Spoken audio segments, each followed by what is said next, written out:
누가복음 22장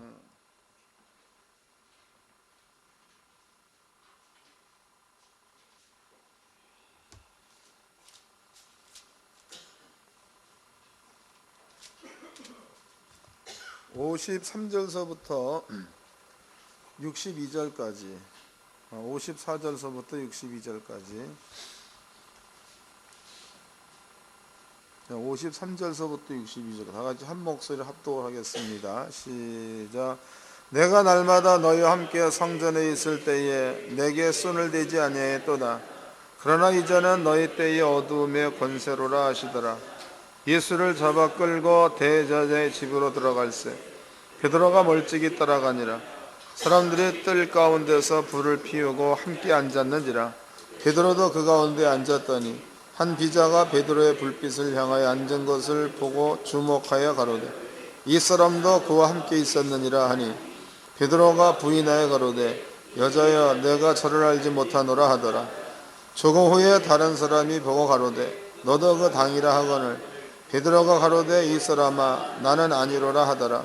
한 시쯤 있다가 또 한 사람이 장담하여 가로되 이는 갈릴리 사람이니 참으로 그와 함께 있었느니라.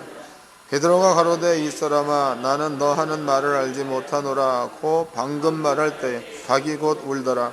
주께서 돌이켜 베드로를 보시니 베드로가 주의 말씀 곧 오는 닭 울기 전에 내가 3번 나를 부인하리라 하심이 생각나서 밖에 나가서 심히 통곡하니라. 아멘.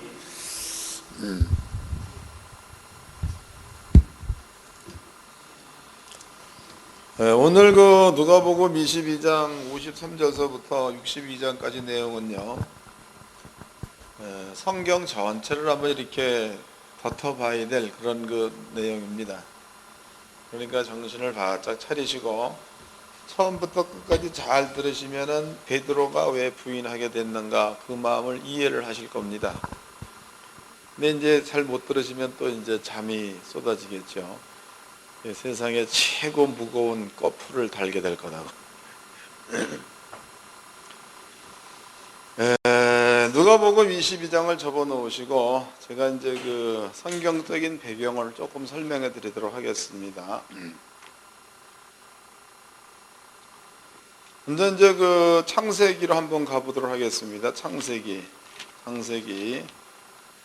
19장입니다. 아니 7장을 봅시다. 7장.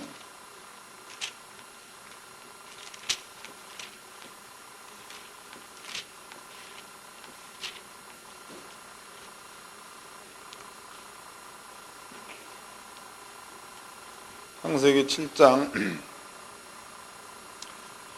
이 창세기 7장을 펴놓으시고 제가 설명을 조금 해드리도록 하겠습니다. 창세기 5장과 창세기 6장 거기에는요 하나님의 형상의 모양이란 말이 있습니다. 이것도 여러분들이 그 이해를 잘 하셔야 됩니다. 하나님의 형상의 모양. 그럼 하나님의 형상의 모양대로 만들어진 사람, 그 사람이 창세기 1장을 보면 아담이라고 나옵니다. 그런데 이제 창세기 5장입니다. 이건 이제 창세기 1장, 창세기 5장. 창세기 5장에서는요, 아담의 족보를 얘기할 적에 하나님의 형상의 모양대로 사람을 만들고 이렇게 나와 있죠. 모양대로 사람을 만들고 이랬단 말이에요. 그 다음에 또 그 다음을 보면 그 다음에 그의 형상대로 이런 말이 있습니다. 읽어보도록 하겠습니다. 창세기 5장입니다. 1절서부터 읽겠습니다. 아담 자손의 계보가 이러하니라. 하나님이 사람을 창조하실 때에 하나님의 형상대로 지으시되, 하나님이 사람을 창조할 적에 하나님의 형상대로 지으시되 남자와 여자를 창조하셨고 그들이 창조되던 날에 하나님이 그들에게 복을 주시고 그들의 이름을 사람이라 일컬으셨더라. 그러면 처음에 아담이 만들어질 때에는 하나님의 형상의 모양대로 만들어진 겁니다. 하나님의 형상의 모양대로.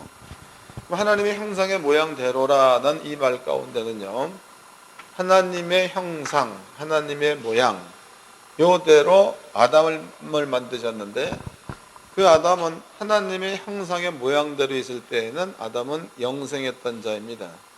영생했다는 그 말은 아담한테 시간이 적용되지 않았다 이런 뜻이 되는 거겠죠. 시간이 없다. 영생하는 자였다. 그런데 아담이 그 다음 절을 보면 130세에 그랬습니다. 아담이 130세. 그럼 130세라는 그 말은 아담한테 130년이라는 세월이 흘렀다는 거예요. 그 130년이라는 세월이 흘렀다는 그 말은 영생했던 아담에게 130세, 즉 시간이 적용되기 시작했다 이런 뜻입니다. 그럼 아담한테 130세, 시간이 적용되기 시작한 후 130년이 지났을 그때에 셋을 낳았다. 셋. 물론 여기는 이제 가인도 포함됐겠죠. 셋을 낳았다. 그랬다는 거예요. 그럼 130년이라는 세월이 지났다는 그 말은 아담한테 시간이 적용됐다는 겁니다. 이렇게 돼가지고 자식을 낳았을 때에 여기에다가는 하나님의 형상의 모양대로란 말을 안 쓰고 그의 모양대로 이런 말을 썼습니다. 다시 읽겠습니다. 1절입니다. 아담 자손의 계보가 이러하니라. 하나님이 사람을 창조하실 때에 하나님의 형상대로 지으시고 남자와 여자를 창조하셨고 그들이 창조되던 날에 하나님이 그들에게 복을 주시고 그들의 이름을 사람이라 일컬으셨더라. 아담이 130세에 자기 모양 곧 자기 형상과 같은 아들을 낳아 이름을 셋이라 하였고 그랬으니까 그러면은 여기에서 자기의 모양이란 그 말은 시간이 적용되고 나서부터 자기 모양 그랬으니까 아담은 한 사람이지만은 아담이 가인을 낳기 이전에 아담은 한 사람이지만 아담이 가인을 낳기 이전 혹은 셋을 낳기 이전 그때는 아담은 영생하는 자 하나님의 형상의 모양대로 있었던 자가 되는 거겠죠. 그 아담이 130세 후에 셋을 낳았다라는 그 말은 아담한테 이제는 영생이 없어지고 아담한테 사망이 찾아왔다는 뜻입니다.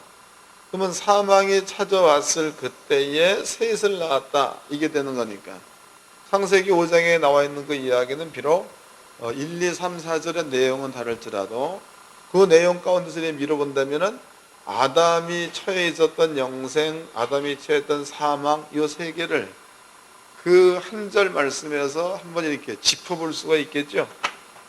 이해가 되셨나요? 다시 읽어보겠습니다. 이제 목사님들이 깨달으시면 되겠습니다. 자, 1절입니다. 아담의 자손의 계보가 이러하니라. 하나님이 사람을 창조하실 때에 하나님의 형상대로 지으시되 여긴 하나님의 형상대로. 3절입니다. 아담이 130세 그 말은 아담한테 130년이라는 시간이 적용됐다는 거죠. 130세에 자기 모양 곧 자기 형상 그랬으니까 그럼 아담한테 130세가 적용됐다는 이야기는 아담한테 사망이 찾아왔다는 뜻입니다. 그러면 사망이 찾아온 상태에서 자기의 형상, 자기 모양 그랬으니까 사망의 형상의 모양대로 자식을 낳았다 이런 뜻이 되겠죠. 다시 읽겠습니다. 3절입니다.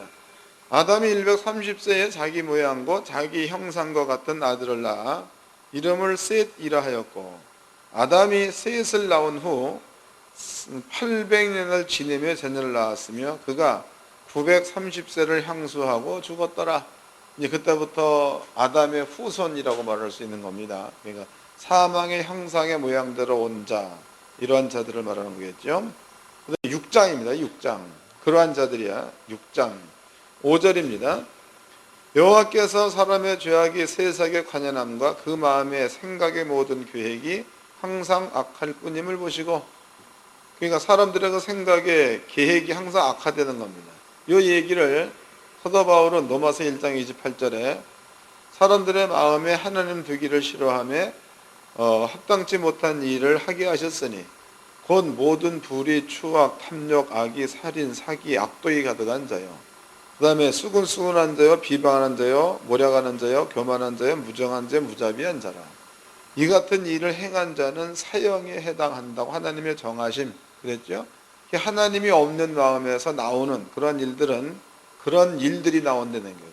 무정함, 무자비함. 그러면 거기에 따른 값은 사형이라는 겁니다. 사형. 자, 창세기 6장에서 아담의 형상의 모양대로 만들어진 자들의 계획의 생각과 계획이 항상 악하다. 하나님께서 그네들을 이제 창조하신 것을 후회했다. 그래서 이네들을 벌할 생각. 7장입니다.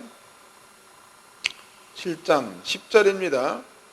7일 후에 홍수가 땅에 덮이니 노아 600세 되던 해 2월 곧 그달 17일이라. 그날에 큰 기품의 샘들이 터지며 하늘의 창들이 열려 40주야를 비가 땅에 쏟아졌더라 그랬다고. 그럼 여기서부터 이제 한번 보도록 합시다. 그러면 하나님께서 지금 노아 시대죠. 노아 시대에 세상에 태어난 모든 사람들을 전부 다 벌하려고 계획을 세우셨습니다. 근데 그네들을 벌하려고 세운 계획이 홍수입니다. 홍수. 그러면 노아 시대에 그네들이 벌을 받는 이유는 6장에 나와 있듯이 사람의 형상의 모양대로 태어난 그러한 자들의 마음의 생각이 항상 악하다. 또 항상 죄 가운데 있다. 죄악 가운데 있는 이네들이 하나님께서 보니까 너무나 이제 싫은 거죠. 그래서 이네들을 멸하려고 홍수로 죽일 계획을 세웠으니까 결과적으로 홍수가 오게 된 것은 사람들의 죄악 때문에 홍수가 왔다는 뜻입니다. 사람들의 죄악 때문에 홍수가 왔다. 그다음에 이제 이런 부분에 대해서는 성경에 나와 있지는 않습니다. 근데 이것은 우리가 일반적인 세상을 살면서 얼마든지 이런 것들은 볼 수 있는 이야기들입니다. 요 근래 들어서는 전 세계에 이상기후가 일어나가지고 이런 뉴스가 상당히 많이 이렇게 보여집니다. 그래서 한번 폭풍이 몰아치니까 강이 범람하고 비가 많이 와가지고 사람들이 몇 명이 죽었다. 또 이제 쓰나미가 와가지고 한 도시 전체를 쑥대밭을 만들었다. 이런 얘기들은 지금도 이게 보는 내용들입니다. 당시로는 노아라는 사람이 배를 짓습니다. 배. 그리고 이제 8식구가 배에 다 들어가고 짐승들도 배에 다 들어갑니다. 그리고 문은 하나님께서 닫아버렸다고. 그럼 나머지 모든 사람들은 배가 이제 만일은 들, 산 이런 데 있다고 친다면은 사람들은 여기 그냥 살 거다. 그렇게 다 살 거다. 그럼 살면 하늘에 창이 열리고 기품의 샘이 터지고 40주야로다가 비가 쏟아집니다. 그럼 비가 쏟아져 가지고 점점 이렇게 잠겨 들어갈 때에 사람들이 갈 수 있는 곳이라고는 방주밖에 없겠죠. 방주. 근데 방주는 하나님께서 그 창을 닫아놨기 때문에 사람은 열 수 없는 겁니다. 방주. 그러면 이제 어느 정도 물이 잠길 만큼 되면은 여기 있는 모든 사람들은 아마 엄청난 고통 가운데서 죽을 겁니다. 근데 이것을 노아가 보는 입장과 물에 빠져 죽어가는 사람들이 보는 입장과의 입장은 차이가 있다는 거예요. 노아가 보는 입장은 이네들의 죽는 모습을 보고 하나님의 은혜에 감사할 터이고, 또 서로 빠져 죽어가면서 이것을 보는 사람들은 하나님을 원망하겠죠. 여기에는 이제 슬피 울며 이를 갈며 여기 있다는 거예요.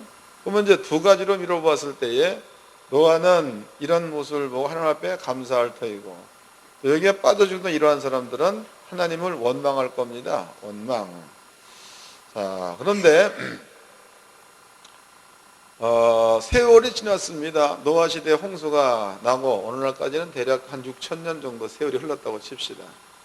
그 6,000년 후에 이제 이걸 우리가 본다고 볼 때에 노아의 입장에서 예수 믿는 자들이 보는 것과 노아의 입장이 아닌 예수를 믿지 않는 사람들이 보는 것과 느끼는 감으로 본다면은 노아의 입장에 있는 사람들은 아버지 앞에 감사하는 마음이 생기겠죠. 왜냐하면 우리에게도 이런 일이 닥치면 들어갈 거니까. 근데 만약에 노아의 반대 입장에 있었던 이런 사람들은요, 이 사건을 읽게 되어지면 하나님은 잔인한 신으로다가 보겠죠. 잔인한 신이다. 상당히 좀 이기주의적이다. 또 어떻게 그럴 수 있냐. 난 그런 신 안 믿겠다. 이렇게 말할 수도 있는 겁니다. 이것이 이제 그 노아 시대에 나타난 사건입니다. 그럼 이제 이로부터 아브라함 때죠. 또 몇백 년 후에 아브라함 때입니다. 아브라함 때 역시도 소돔성과 고모라 성이 이것과 똑같은 방법으로 전부 다 멸망을 당했습니다. 그러면 그때에도 소돔과 고모라 성은 물이 아니라 이제 그때는 불로 다 멸망돼요. 불로. 여기서 살아남은 사람은 롯과 그의 식구들이 살아났습니다. 그럼 이것도 롯이 볼 적에는 감사하는 마음이 있겠지만 롯이 아닌 다른 사람들이 볼 적에는 참 하나님이 잔인하다 이렇게 볼 거다. 여기도 분명히 두 가지의 마음이 생길 겁니다.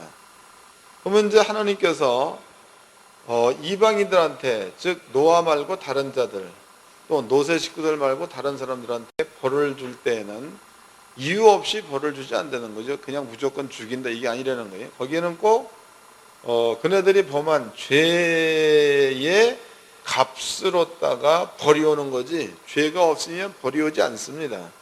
이제 이것을 이제 다 찾아서 읽어보도록 합시다. 창세기 6장입니다. 6장 5절서부터 읽겠습니다. 여호와께서 사람의 죄악이 세상에 관연함과 그 마음의 생각의 모든 계획이 항상 악할 뿐임을 보시고 땅 위에 사람 지으셨음을 한탄하사 마음에 근심하시고 가라사대 나의 창조한 사람을 내가 지면에서 쓸어버리고 나의 사람으로부터 육축과 기는 것과 공중의 새까지 그러하리니. 그러면 이렇게 죽임을 당하는 것은 그네들이 저지른 죄악에 대한 대가다 이런 뜻입니다. 19장입니다. 창세기 19장 18장 20절서부터 읽겠습니다. 창세기 18장 20절. 여호와께서 또 가라사대 소돔과 고모라에 대한 부르짖음이 크고 죄악이 심히 중하니 내가 이제 내려가서 그 모든 행한 것이 과연 내게 들린 부르짖음과 같은지 그렇지 않은지 내가 보고 알려하노라. 그리고 19장에서는 하늘로부터 불이 내려와 가지고 소돔과 고모라 성을 몽땅 살라버립니다.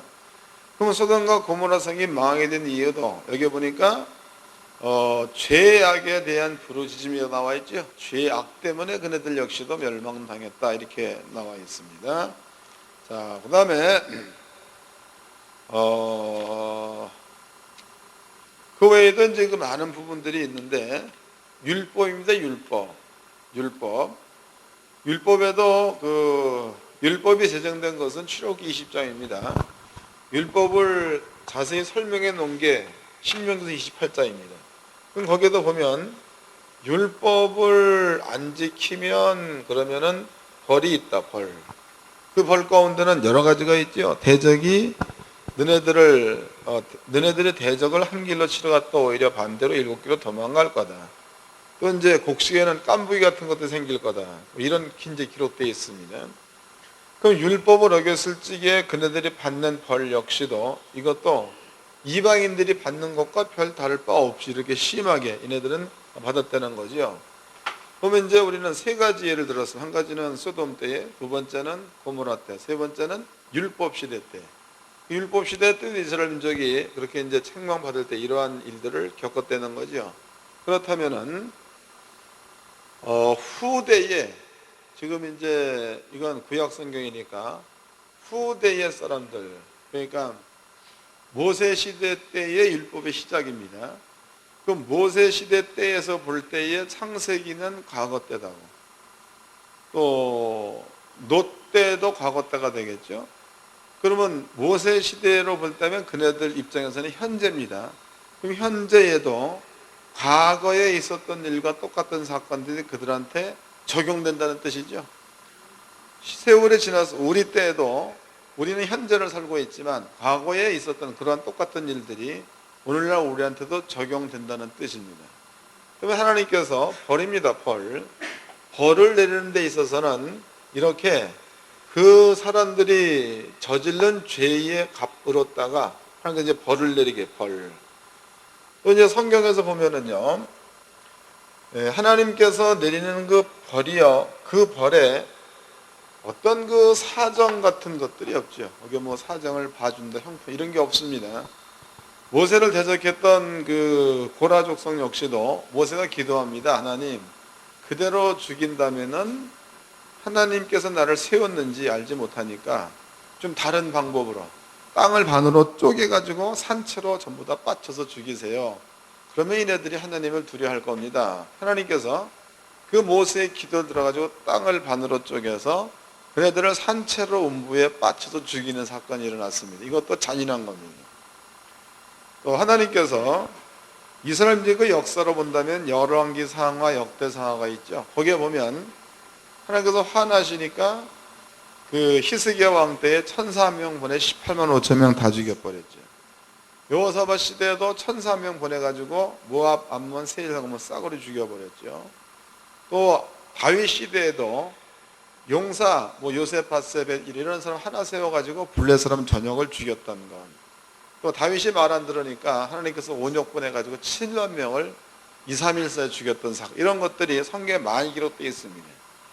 그러면 이것이 이스라엘 민족의 지금까지 살아왔었던 역사야, 역사입니다. 그런데 그 역사 가운데서 하나님께서 내가 너희 대신에 내가 너희 원수들한테 보복해 주겠다, 보수해 주겠다, 이런 말을 하십니다. 그런데 이스라엘 민족이 하나님이 해놓으신 그 말을 읽을 때에는 보복해 주마, 보수해 준다, 이 얘기를 들을 때에는 어떤 그 용서의 차원으로는 들을 수 없는 거다고. 이해가 되시나요? 원수를 갚아주겠다, 그 얘기는 원수를 용서한다는 차원에서는 이게 들리질 않는 거다고. 그 역사가 그런 거니까 하나님이 보복해 준다. 그럼 하나님이 보복해 주는 때가 되면 소돔과 고모라 성 같은 사건이 일어날 거다. 하나님이 보복해 주는 때가 되면 모세 시대처럼 산처럼 물에 빠져 죽이는 사건이 일어날 거다. 이런 것들이 이스라엘 민족들이 통상적으로 가지고 있는 생각이라는 거예요. 이해되셨죠? 하나님께서 역사적으로 그렇게 해왔습니다. 읽어보겠습니다. 이사야서 35장입니다. 이사야서 35장.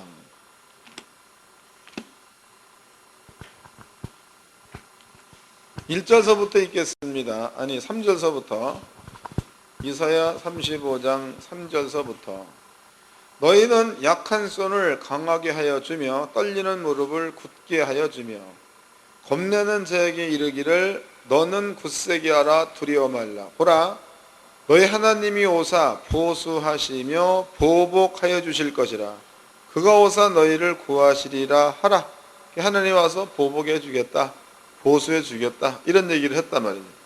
그러면 그러한 역사를 가지고 있는 이스라엘 민족의 입장에서 이 글을 읽어본다면 소돔과 고모라의 멸망 때, 그 다음에 또 이스라엘 민족이 가나안 사람들을 죽일 때, 또 하나님께서 애굽 사람들을 물에 빠져 죽일 때, 혹은 우박이나 이런 것들로 죽일 때, 이런 것들을 기억해내지 원수를 사랑한다, 원수를 용서한다, 이런 생각은 율법적으로 이게 안 맞는 생각입니다. 이해가 되셨죠? 현재 이스라엘 민족이 가지고 있는 생각적 배경을 얘기해 드렸습니다. 이것 기억해 놓으십시오. 자, 그 다음에 이제 창세기입니다. 창세기 3장을 보겠습니다. 창세기 3장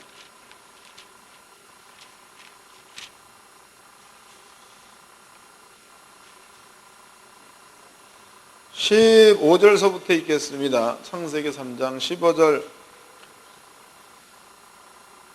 내가 너로 여자와 원수가 되게 하고 너의 후손도 여자의 후손과 원수가 되게 하니 여자의 후손은 내 머리를 상하게 할 것이요 너는 그의 발꿈치를 상하게 할 것이라 하시고 해서 여자의 후손은 내 머리를 상하게 한다. 그 다음에 여자의 뱀 너는 여자 후손의 발꿈치를 물 거다, 이렇게 설명되어 있습니다. 그러면 이 이야기를 아까 여러분께 설명해 드렸던 그러한 마음의 배경으로다가 이 글을 읽는다면 이건 역시도 삭 죽이고 이런 뜻으로다가 읽을 수 있겠죠. 아까 얘기한 거 못 들으셨어요? 네? 아까 설명한 그러한 정신적 세계로 이 글을 읽는다면 여자의 후손은 네 머리를 상하게 한다. 이것도 보복, 보수란 말이죠. 그러니까 이 글을 그러한 개념을 가지고 읽는다면은 이 글을 읽을 때에도 여자의 후손이 오게 되면 원수, 뱀의 머리를 발로 밟을 거다 그랬으니까 이 내용도 잘못하면은 그렇게 읽을 수 있다는 거죠. 그럼 여기서 우리 이제 한 가지 첫 번째입니다. 여기에 여자의 후손이 등장을 합니다. 후손. 물론 이 여자의 후손은 예수입니다. 마리아에게서 예수가 태어났죠. 이거 기억해 놓으십시오. 여자의 후손이 오면 원수, 그러니까 뱀의 머리를 발로 밟을 거다. 이 내용에서도 이사야서 35장의 내용과 같은 그러한 개념으로 읽을 수 있는 글입니다, 이게. 그다음에 또 넘어가가지고 신명기서 18장입니다. 신명기서 18장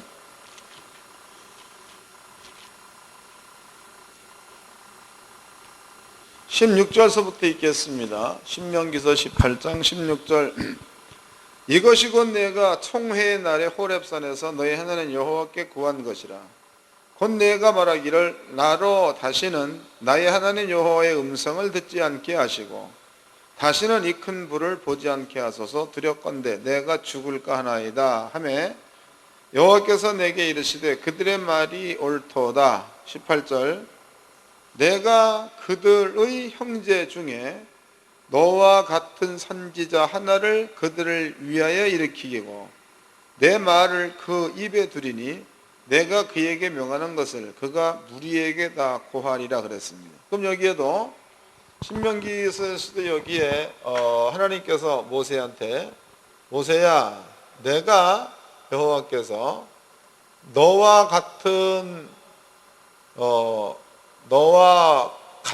선지자 하나를 두겠다. 선지자.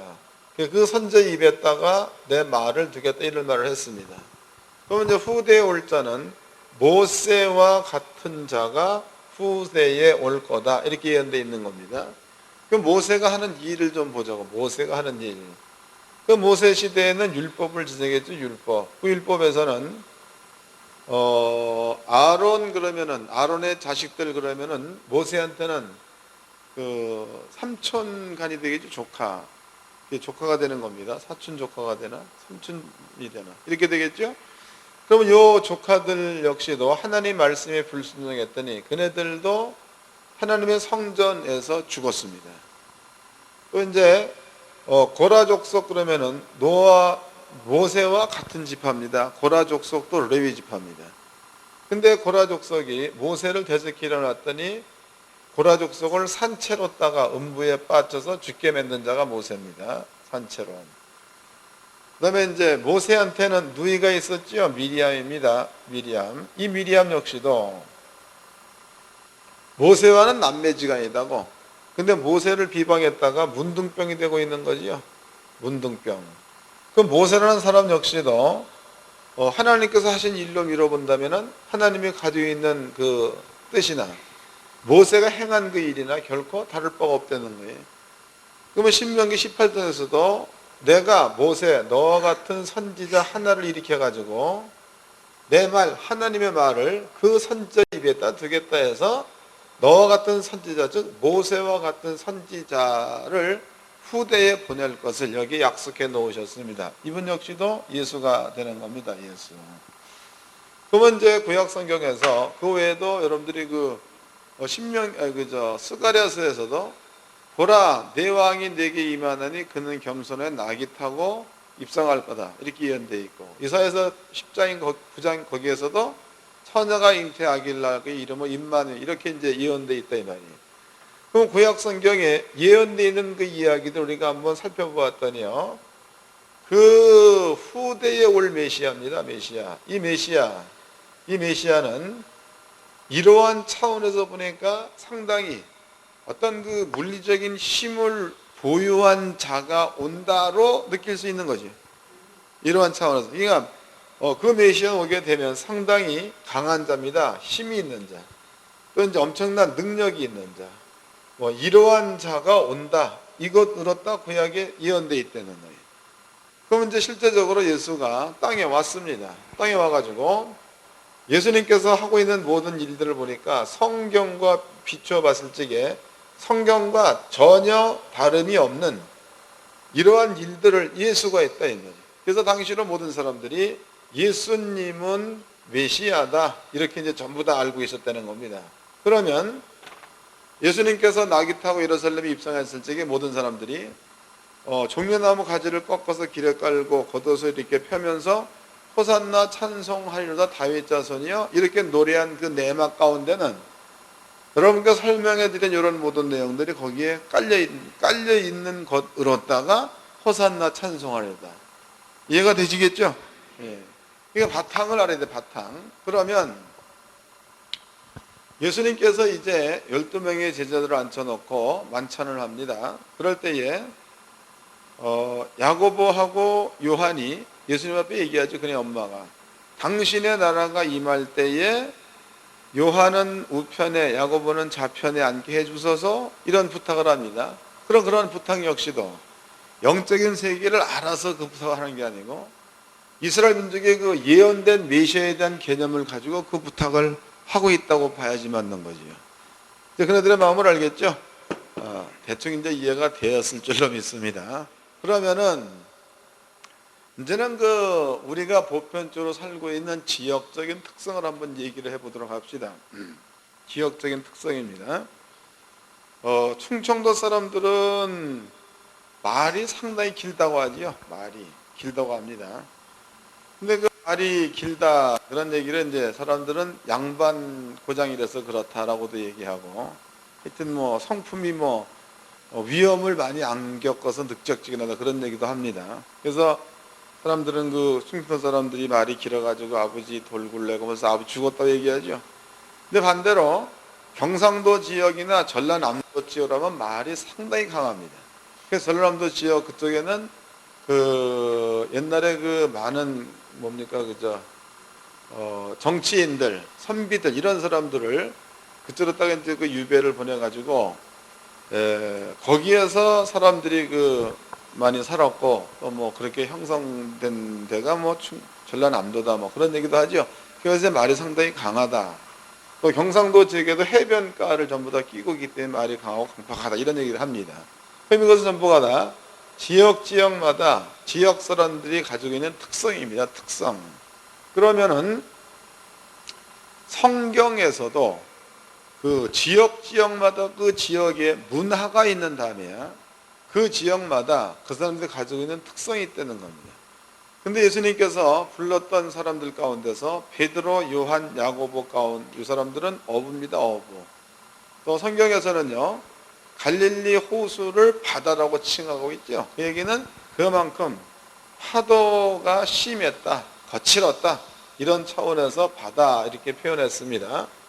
그러면 이제 해변가 사는 사람들, 해변가 사는 사람들은 고기를 잡거나 그러면은 생명과 직결되는 이러한 일들을 하면서 살았던 사람들입니다. 그러므로 오늘 죽을지 내일 죽을지 바다 나고 모르는 거예요. 또 바다와 싸워서 스스로 살아내려니까 그 생명이 좀 강하겠지요. 그래서 기질이 강화되는 거예요. 그럼 베드로 역시도 그러한 바닷가에 살았다, 갈릴리 호숫가에 살았다 그 얘기는 이러한 오늘날에 우리나라에 형성된 것 같은 그러한 성격이 그한테도 형성되어 있다는 거예요. 또 그렇게 형성된 사람들은 협동심이 있는 거고 의리가 있다고 얘기하죠. 그래서 바다 사람들을 바다 사나이 마더러스 어떤 강이나 어떤 의리 이런 것들을 이렇게 이제 엿볼 수가 있는 겁니다. 그럼 베드로가 바닷가에 사는 사람으로서 예수를 만난 거다. 그럼 베드로가 가지고 있는 기질이 후대 사람들 신학자들은 바울과 베드로는 성품이 같다. 상당히 다혈절이고 이렇다고 얘기하죠. 그럼 그러한 성품을 가진 베드로가 지금 예수를 만난 겁니다. 그러면은 지금까지 여러분께 설명해 드렸던 이 모든 내용들은요 어떤 특정인들한테만 형성되어 있는 마음이 아니고 성경의 문화 가운데 살고 있는 사람들은 거의가 다 이러한 그 정신세계가 형성되어 있다는 겁니다. 그 가운데서 베드로라는 사람이 해변에 살았던 사람이고, 여기에서 베드로가 예수. 그럼 베드로가 예수를 만났을 때에 예수를 향한 신뢰 혹은 예수를 위한 존경, 충성 이런 것들은요, 그 사람이 가지고 있는 성품에서 오고 있는 열심이라는 거죠. 성품에서. 그리고 역사적인 배경으로 볼 때에 예수가 땅에 올 적에는 이러한 엄청난 그 힘을 가진 이러한 구원자로 올 거다라는 게 시대적 배경이다. 그러면 지금 베드로가 볼 적에 예수님은 분명히 구약에 예언되어 있는 사람이요, 또 모세와 같은 자로 이 땅에 올 거다는 거예요. 그런데 보니까 그 사람이 온 겁니다. 그 사람이 와가지고 12명의 제자 가운데서 요한과 야고보는 당신의 나라가 임할 때 나는 우편 나는 좌편, 나머지 모든 사람들이 분노, 화를 냈다 그랬죠. 너만 좌편이냐, 너만 좌의정이냐, 나도 간다. 싸움을 했던 이런 것들로 미뤄보았을 때에 베드로 역시도 동일한 문화 가운데서 동일한 메시아, 그러한 상을 가지고 있었던 자가 베드로였다라고 볼 수 있는 겁니다. 그런데 이제 이 베드로가 예수께서 말씀하시기를, 얘들아 이제는 어둠의 때다. 어둠의 때. 내 때가 끝났다. 어둠의 때다. 그 얘기했다. 내 때가 끝나 어둠의 때다. 저번 시간에 공부한 내용이 어둠의 때다. 그럼 어둠의 때고 내 때가 끝났다라는 그 말은, 이제는 당시로 이스라엘이라는 나라가 로마라는 나라에 속국으로 있었습니다. 출애굽 당시에 이스라엘 민족이 애굽이라는 나라에 속국으로 있었던 것처럼 로마라는 나라에 이스라엘이 속국으로. 그러니까 내 때가 끝났다. 이젠 어둠의 때다. 그 얘기는 베드로가 혹은 제자들이 듣기에는 이제는 예수님께서 이렇게 이제 병 고치고 뭐 이런 일들을 그만하고 이제 일어나가지고 우리가 독립을 하자. 또 성경대로 너네들의 원수를 내가 갚아주겠다 그랬으니까 그거를 지금 예수님께서 할 때다. 이렇게 베드로나 혹은 12명의 제자들이 예수가 하신 말을 들었을 때에 충분히 그렇게 들을 수가 있겠죠. 들을 수 있는 겁니다. 그리고 또 한 가지, 그네들한테 확증 주는 일을 예수가 했어요. 확증 주는 일. 찾아보도록 합시다. 요한복음 19장입니다.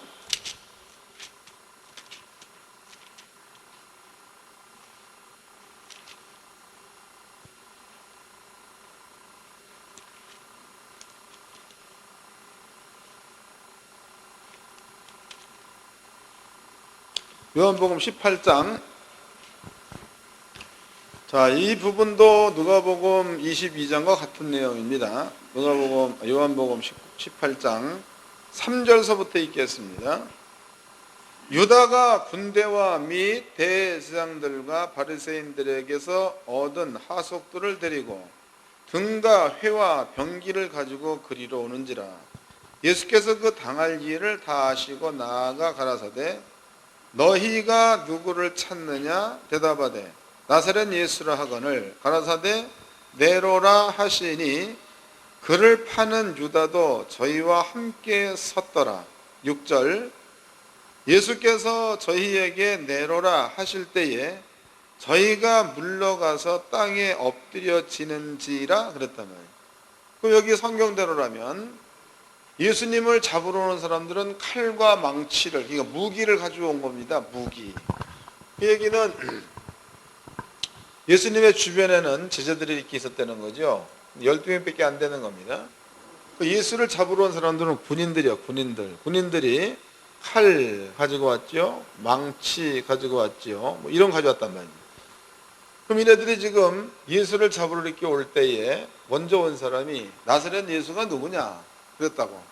그러니까 예수님께서 나다. 그럼 나다라는 말을 함과 동시에 칼과 망치로 무장한 사람들이 그 말이 떨어지자마자 다 자빠져 버렸어요. 다 싹 넘어졌단 말이죠. 다시 읽어보겠습니다. 거기 그렇게 나와 있어요. 자, 요한복음 18장 4절서부터 읽겠습니다. 예수께서 그 당할 일을 아시고 나아가 가라사대 너희가 누구를 찾느냐 대답하되 나사렛 예수라 하거늘 가라사대 네로라 하시니라. 그를 파는 유다도 저희와 함께 섰더라. 예수께서 저희에게 네로라 하실 때에 저희가 물러가서 땅에 엎드려지는지라 그랬단 말이에요. 그러면 온 사람들은 한두 명이 아니라는 거죠. 많은 무리가 잡으러 온 겁니다. 칼과 몽치를 가지고. 또 당시로 이제 예수님의 주변에는 수많은 무리가 따랐으니까 한두 명이 올 수는 없는 거다고. 그 많은 무리들이 칼과 몽치를 가지고 왔을 그때 예수님께서 말씀 한마디로 내로라 라고 말한과 동시에 그 많은 사람들이 땅에 전부 다 널브러져 버린 거잖아요. 이 사건을 제자들이 본 겁니다. 제자들. 그러면 제자들이 봤을 때 제자들의 본 마음 가운데는 예수님은 우리를 구원할 자로다가 온 자다. 또 예언된 성경으로 본다면은 우리 대신에 보복해주고 보수해 주시는 분으로 올 자다. 이렇게 성경에 기록되어 있고 또 지네들이 보기에도 그 양반에 틀림이 없다는 거죠. 그 마음 가운데는 때가 되면 예수님은 이제 노마르란 나라를 전부 다 전복시키고 그 나라에 속해 있었던 우리를 구원해 낼 거다. 이런 것들을 겉으로는 표현 안 하더라도 내면은 다 가지고 있는 겁니다. 그리고 또 나중에 묻지요. 당신의 나라가 어느 때 임하나이까 이렇게 묻는 물음에서도 우리가 볼 수 있는 겁니다. 그러한 상태에서 지금 군인들이 예수께 왔을 적에 예수님께서 네로라 라는 말을 한마디 함과 동시에 무장하고 찾아왔던 군인들이 싸그리 엎드러져 버렸으니까 베드로나 12명의 제자 마음 가운데는 엄청난 희열이 있겠죠. 감이 잡히나요? 그 희열이 어떻게 해서 이제 예수님께서 마침내 이제 일어나가지고 이 노마라는 그 아주 지옥 같은 이 나라에서 우리를 구원해 내려고 하겠구나. 시작하는가 보다. 그럼 우리도 일어나자. 그럴 때에 말고라는 사람이 앞에 톡 튀나오지요. 네가 예수냐? 그러니까 베드로가 칼을 뽑아가지고 말고의 귀를 자릅니다. 그러면 그때 베드로가 칼을 빼가지고 말고의 귀를 자를 때의 베드로의 심정은 죽어도 예수와 같이 죽고 살아도 예수와 같이 살고 이러한 마음에서 말고의 귀를 자를 수가 있었던 거지. 이제 베드로의 마음을 대충 아시겠죠? 그래서 자를 수 있었던 겁니다. 마태복음 26장을 보겠습니다.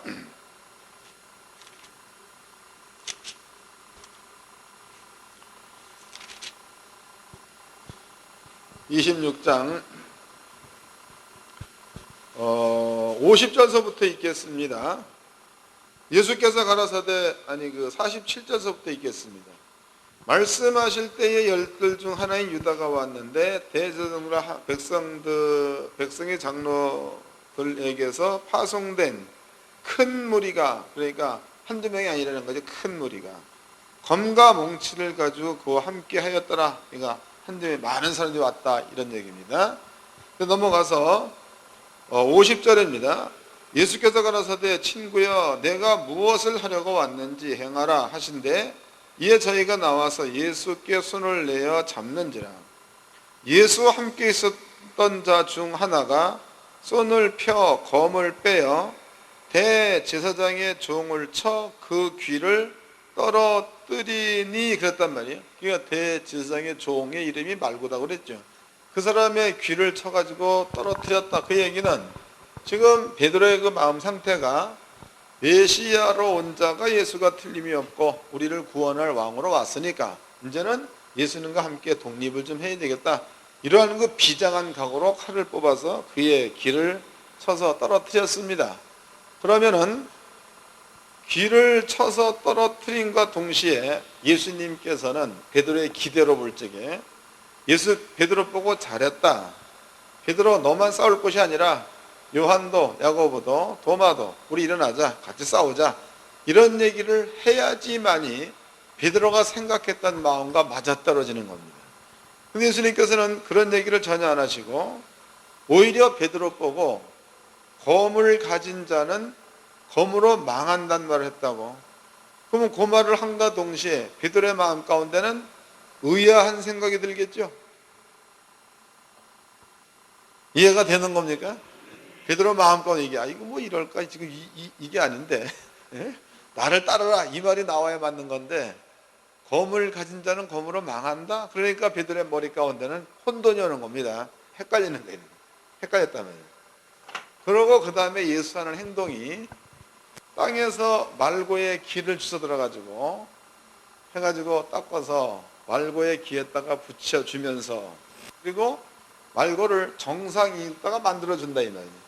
그 장면에서 베드로의 마음은 뭔가가 막 그냥 할 것 같은 이런 마음에서 이러한 예수님의 말과 행동을 통해서 그 한 풀이 꺾이겠죠 이게 딱 꺾이는. 그러고 이제 예수님은 붙잡혀서 갑니다. 가는 데에 베드로가 그것을 보고 그냥 돌아서서 갔다 이게 아니고 예수님의 뒤를 빌라도 법정까지 쫓아갑니다. 빌라도 법정까지. 그러면 이제 아까 읽어봤던 데는 한 번, 두 번, 세 번을 부인했다고 나와 있죠. 그럼 이제 빌라도 법정까지 걸어가는 거예요. 딱 걸어가는데 그러면 베드로가 예수님의 뒤를 쫓아가는 데는 무슨 목적으로 쫓아갔겠냐 이거죠. 거기에는 물론 자기 선생이 가니까 한다 이것도 있겠지만은 베드로의 마음 가운데는 조금 의구심을 가졌지만은 그래도 예수님은 틀림없이 우리와 함께 나라를 세울 거다 이러한 그 믿음을 가지고 뒤를 쫓았다는 거죠. 그런데 한 칸 가도 예수님께서는 아무 말씀도 안 하시고 사람들은 궁뎅이 발로 차고 침 뱉고 욕하고 막 그래도 예수님 얘기하는 겁니다. 근데 갈 때에 보니까 한 사람이 당신도 예수의 제자냐 이래 묻죠. 이 상태에서는 베드로의 마음이 이제는 처음에 가졌던 마음이 무너지는 상태야. 그러니까 이게 궁금한 거야. 아니다. 두 번째입니다. 두 번째도 이때쯤이면 예수님께서 나를 따르라 이런 말을 할 법도 한데 여기서 말을 안 한 겁니다. 그러니까 이 무렵에 또 물어보죠. 너도 그 제자다. 그런데 베드로의 마음가운데 아니다. 세 번째입니다. 세 번째에 또 한 사람이 묻죠. 너도 그 제자다. 그러면 세 번째 조금만 더 들어가면 빌라도 법정이에요. 그러니까 여기서는 이제 예수님께서 나를 따르라 이런 말이 있어야 되는 건데 예수가 전혀 말없이 그냥 끌려 들어가니까 여기서는 베드로의 마음이 완전히 무너지는 거다고. 그래서 성경에 보니까 다른 사람이 베드로한테 너도 그 제자다라고 물어봤을 적에 베드로의 대답이 예수를 저주하며 아니다 그랬단 말이에요. 이제 그 베드로의 마음을 아시겠죠? 예, 이제 읽어보도록 합시다. 이 얘기가 마태복음에도 있고 누가복음에도 있고 또 마가복음에도 이 얘기는 있습니다. 읽어보겠습니다.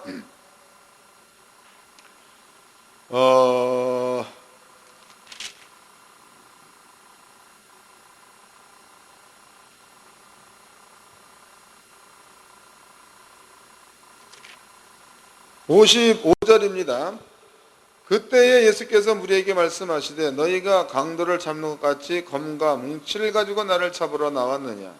내가 날마다 성전에 앉아 가르쳤을 때 너희가 나를 잡지 아니했도다. 그러나 이렇게 된 것은 다 선지자의 글을 이루려 함이니라 하시더라.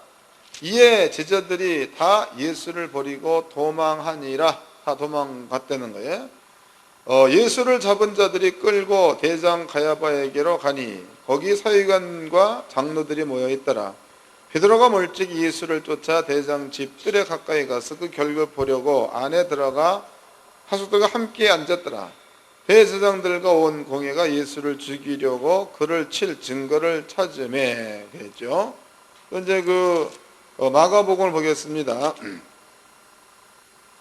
여기도 69절 베드로가 바깥들에 앉았더니 한 비자가 나와서 가로되 너도 갈릴 사람 예수와 함께 있었도다 하거늘 베드로가 모든 사람 앞에 부인하여 가로되 나는 네 말하는 것이 무엇인지 알지 못하겠노라 하며 안문까지 나아가니 다른 비자가 저를 보고 거기 있는 사람들이 말하되 이 사람은 나사렛 예수 함께 있도다 하며 베드로가 맹세하고 또 부인하여 조금 가로되 내가 그 사람을 알지 못하노라 하더라. 조금 후에 곁에 섰던 사람들이 나와 베드로에게 이르되 너도 진실로 그 당이라 내 말소리가 너를 표명한다 하거늘 저가 저주하며 맹세하여 가로되 내가 그 사람 알지 못하노라 하니 닭이 곧 울더라 그랬단 말이에요. 그 여기에는 세 번째는 저주까지 하며 부인했다고 나와 있습니다. 그러면은 베드로가 왜 그렇게 할 수밖에 없었는가, 이런 부분에 대해서 이제 우리는 대충 베드로의 마음을 알았습니다. 베드로의 마음을. 그 뒤에 보니까 그러한 그 저주가, 그러한 그 부인의 말이 끝나자 성경에 닭이 곧 울었다라고 나와 있죠. 닭 우는 소리를 듣고 베드로가 가서 통곡했단 말이 있습니다. 자, 그렇다면은 우리는 어떻게 예수님의 제자가 또 그렇게 예수와 함께 죽고 살고 뭐 이렇게 했던 그러한 사람들이 어떻게 예수님을 저주하며 부인할 수 있었겠는가, 이런 부분을 우리가 이렇게 얘기해 볼 때에 성경적 배경을 모른다면 왜 부인했는가를 알 수 없다는 거죠. 그렇지만 성경적 배경을 아니까 베드로가 부인할 수밖에 없었던 그런 형편이 이해가 되죠. 네, 이런 겁니다. 그러니까 우리는 무조건 베드로가 참 나쁜 놈이다, 배신자다, 이렇게만 볼 게 아니고 베드로의 마음 가운데는 성경에 대한 그 어떤 그 충실함, 이런 것들이 그 마음 가운데 있었다는 겁니다. 근데 실제적으로 하나님께서 보복하시고 보호하시고 그런 부분들을 하나님은 이루지 않은 게 아닙니다. 노아 홍수 때 모든 사람들을 죽인 것처럼, 또 이제 소돔과 고모라 때 많은 사람들 불러 죽였던 그것처럼 예수님도 똑같은 방법으로 죽였다 이 말이에요. 그럼 예수님을 십자가에 달려 죽이는 그 자체가 하나님의 입장에서 본다면은 죄의 값을 치른 거니까, 하나님 입장에서 본다면 이것은 곧 원수 마귀나 사탄한테 보복하시며 보수하시는 그것이 되는 겁니다. 이해가 되셨나요? 예수님께서 세상 죄를 짊어지고 죽었다. 그 세상 죄의 값으로 노아 시대의 모든 사람들이 불에 빠져 죽는 것처럼, 소돔과 고모라 때 많은 사람들이 불에 태워 죽임을 받았던 것처럼 예수님도 요것처럼 죽었다. 요것처럼. 때문에 마귀라든가 사단이라든가 귀신이라 이런 영적인 존재들은요, 사람들한테 죄가 있어야 왕노릇 할 수가 있는데 사람들이 가지고 있는 죄의 값을 예수가 짊어지고 죽어버렸으니까 더 이상 이 영적인 존재들은 사람 앞에 왕노릇 할 수 없다는 거지. 그래서 하나님의 입장에서 본다면 하나님께서는 실제적으로 원수한테 보복하시고 보수를 하신 겁니다. 근데 지혜들이 보는 관점에서는 이러한 그 큰 의미에서라기보다도 자기의 입장에서만 보복 보수를 생각했으니까 실망을 할 수 있었다는 거죠. 이해가 되셨죠? 이게 이제 성경적인 배경으로 보았을 적에 사도 베드로가 가질 수 있는 이러한 마음이라는 겁니다. 자, 그렇다면은 요 내용을 오늘날 우리한테 한번 그대로 한번 접목 좀 시켜보도록 합시다. 우리한테. 그러면 이사야서 그 50장을 보면 거기에는요, 하나님께서 내 생각은 너희 생각과 다르다 그랬다고. 또 예레미야서 29장에 나와 있죠. 내 생각은 너희 생각과 다르다. 내 생각은 평안이요 안전이다, 이런 말을 했습니다. 근데 아버지가 그 말을 할 때에 예레미야가 예언을 했습니다. 너희는 므낫세의 죄, 므낫세의 죄로 인해 가지고 너네들은 바벨론이라는 나라에 70년 동안 포로로 가서 살아야 된다. 이게 이제 하나님의 뜻입니다. 이 포로 생활이 끝나고 돌아오면 다시 너희한테 평강을 주겠다. 이것이 이제 아버지의 생각이다 이 말이에요. 그러면 백성들이 70년 동안 종으로 살려면은 이네들은 상당히 고통스러운 겁니다, 이게.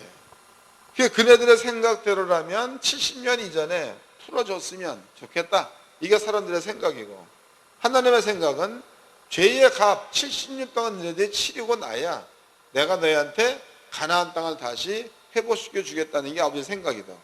하나님의 뜻에서는 엄청난 차이가 있는 겁니다. 그럼 만약에 이제 70년이 끝나기 이전에 이네들이 기도한다. 기도. 그래서 하나님, 우리한테 땅을 돌려주세요. 우리 고향을 찾아주세요. 이래 기도했다고 쳐보자고. 그러면 그 기도는 당장이야 안 들어지지만 그 뒤로 70년이 지나면 이 기도는 기도 안 해도 들어주는 거죠. 이러한 것들이 그 사람들한테 그 땅이 오기 이전까지 70년 안에서 살고 있는 이 사람들은요, 어떤 면에서 본다면 죽을 맛이지 이게. 예? 죽겠는 거죠. 근데 하나님의 생각은 70년이 끝나고 나면 내가 가나안 땅을 도로 주겠다는 게 아버지의 생각입니다. 그 오늘날에 우리는 가령 이제 목회를 하다 보면서 목사님들의 그 생활이라든가 이런 것들을 한번 비교 좀 해보도록 합시다. 구원의 그 아버지가 해놓은 약속의 말이야. 구원의 말 가운데서 물론 예수를 믿어서 천국 간다, 이것은 뭐 당연한 거고, 그 다음에 이제 건강해진다라든가, 그 다음에 이제 부요라든가, 또 이제 무슨 뭐 사랑 이런 열매라든가, 혹은 이제 하나님의 은혜, 시험을 먼저 벗어나 이런 것들입니다. 이런 모든 것들은 성경대로라면 먼저 예수가 이뤄놓으신 말씀 채찍에 맞음으로 이것이 믿어지면은 우리한테 건강이라는 게 존재로 나타나게끔 돼 있다는 거예요. 그럼 이 사실이 100% 믿어진 사람들한테는 이 부분에 대해서 두려워한다거나 마음이 왔다 갔다 한다거나 이런 생각이 없다는 거예요. 근데 그렇지 못한 경우에는 두려움이 올 수도 있는 거고 마음이 흔들릴 수도 있다는 거죠. 그러면은 건강이 존재가 되어 나타나기 이전까지 사람들의 그 생각 가운데는 내가 3일에 한 번 금식을 했는데도 왜 건강이 안 나타나느냐 할 수 있는 거고, 내가 매일 작전 기도를 했는데도 왜 건강이 나타나지 않느냐 이런 생각을 할 수 있는 겁니다. 또 내가 하나님 앞에 날마다 주일 성수를 잘했는데 왜 나는 날마다 시험에 드느냐 이런 생각을 할 수도 있다는 거죠. 근데 하나님의 생각은 너네들이 이것을 백날 한다고 해도 그 말씀이 믿어진 말씀이 존재가 되어 나타나는 게 하나님 내가 보기에는 구원이요 그것이 곧 너희의 열매다, 이게 아버지 생각이다. 그러면 차원이 다른 거다. 이해되셨죠? 우리는 급한 건데 하나님 보시기에 나이까지도 열매가 될 만한 조건의 준비가 안 돼 있다는 거죠. 그러므로 열매가 될 만한 준비가 안 돼 있는 상태에서의 그 마음을 갖고 있는 사람들은 다른 게 아니라 베드로 같은 마음을 가질 수가 있다는 겁니다. 때에 따라서는 하나님을 부인할 수도 있는 거고, 또 겉으로는 하나님 믿습니다라고 말하지만 내면에서는 하나님을 부인할 수 있다는 겁니다. 이런 것들이 성경적인 배경으로 본다면 내 마음을 비춰볼 수가 있는 거다고. 근데 그렇지 못하고 그냥 베드로만 무조건 나쁜 놈 그래버리면은 그 속에 흐르는 영감을 내 것으로 소유할 수가 없다는 겁니다. 자, 이제 야고보서를 읽어보도록 하겠습니다. 야고보서. 거기에 이제 답이 나와 있습니다. 야고보서.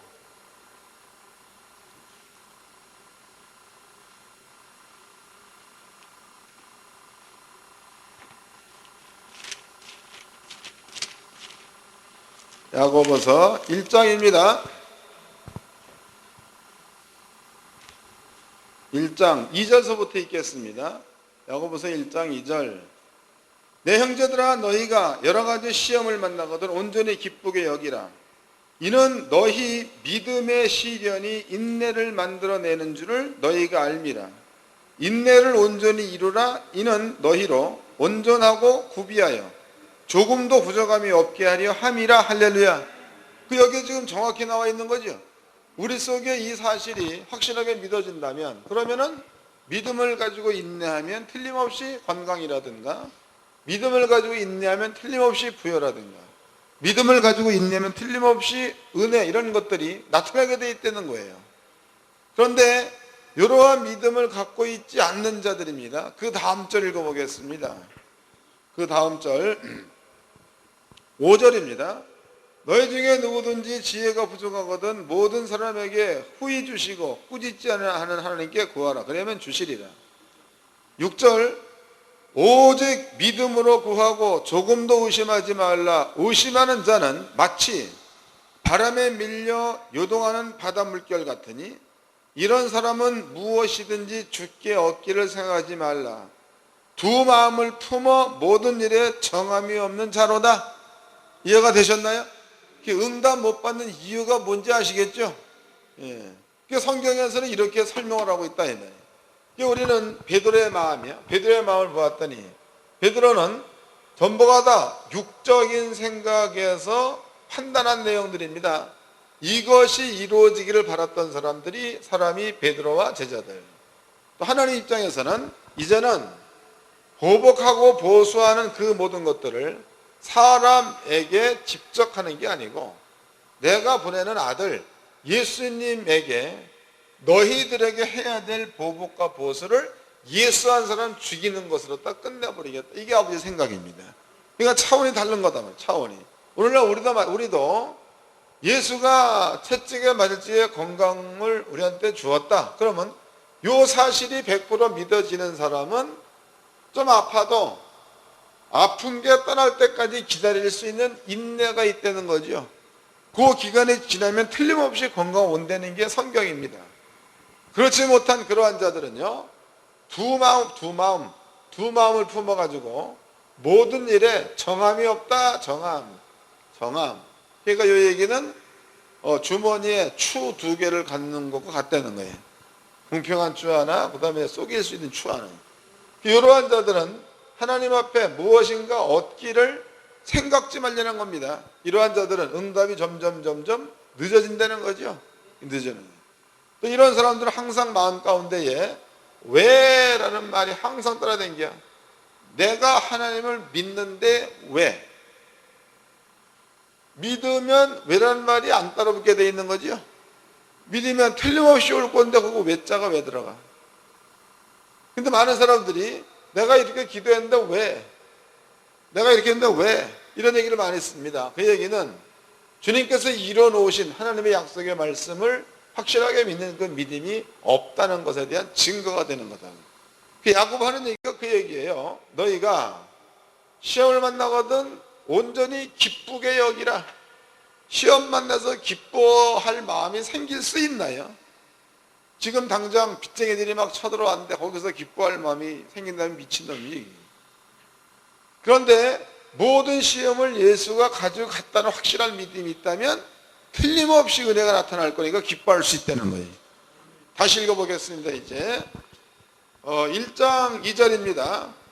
내 형제들아 너희가 여러 가지 시험을 만나거든 온전히 기쁘게 여기라. 이해가 되셨죠? 이제 3절 이는 너희의 믿음의 시련이 인내를 만들어내는 줄을 너희가 알미라. 믿음이 있어야 시련도 되는 거다고. 믿음 없는 상태는 이거 시련이고 뭐가 아무것도 아닙니다.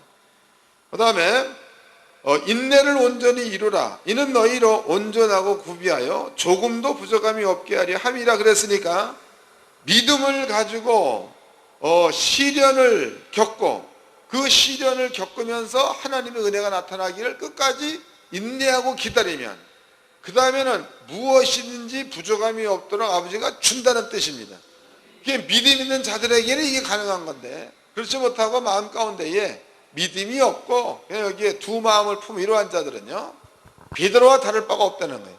그게 마음이 수시로 요동을 수시로 그게 뭔가 한 가지 되는 거 보여주면 금방 마음이 그냥 확 열어져 가지고 헤헤거렸다가 조금 안 되는 것 같으면 금방 삐져버리죠. 네? 그럽니다. 그래서 아이고 어쩌고 왔다 됐겠나 봐요. 그게 아니라는 거예요. 좋은 일이 생기나 나쁜 일이 생기나 하나님은 주님을 십자가에 죽인 것에 대한 그 구원의 복음이요. 그 복음이 우리 삶 가운데 존재가 되어 나타나게 만드는 이러한 과정이다 말이에요. 과정. 그것만 믿음을 가지고 있으면 그 사람은 시험이 와도 시험인지 모르고 그런 겁니다. 어려운 일이 와도 어려운지 몰라. 왜냐하면 그곳이 지나가면 틀림없이 좋은 일이 있을 거니까. 믿습니까? 목사님이 믿음을 가지고 어려운 일을 겪는다면 그 다음에는 어려운 일 다음에 오게 될 일에 대해서 기대가 있겠죠. 믿어지는 겁니까? 그래야 맞는 거예요. 그래야. 그렇지 않고 그냥 내 생각대로만 어려운 일을 겪는다면 그거 죽을 맛이지. 예? 얼굴이 항상 시커멓죽죽하고 사람 눈도 제대로 못 쳐다보고 또 좀 잘난 사람 만나면 항상 뒤로 빠지게 되고 그런 거 뭐 있습니까? 틀림없이 성경들하고 뒤에 좋은 일이 올 거니까 나 돈 없다고 하면 네가 내라. 나 좀 이따 아버지가 줄 거다. 이런 마음이 있어야 될 줄로 믿습니다. 그게 좋은 거지. 이게 백장이 있어야 되는 거예요. 신이 없다. 그러면 그런 마음도 필요 없는 거다. 우리 목사님들은요. 개척한다, 뭐 힘들다, 주눅 들지 마세요. 이런 확실한 믿음을 가지고 아버지가 좀 이따 나한테 뭘 주실라나, 이런 기대를 가지고 오늘 밤에 주무시기도 좋은 꿈을 꾸며 주무시기를 바랍니다.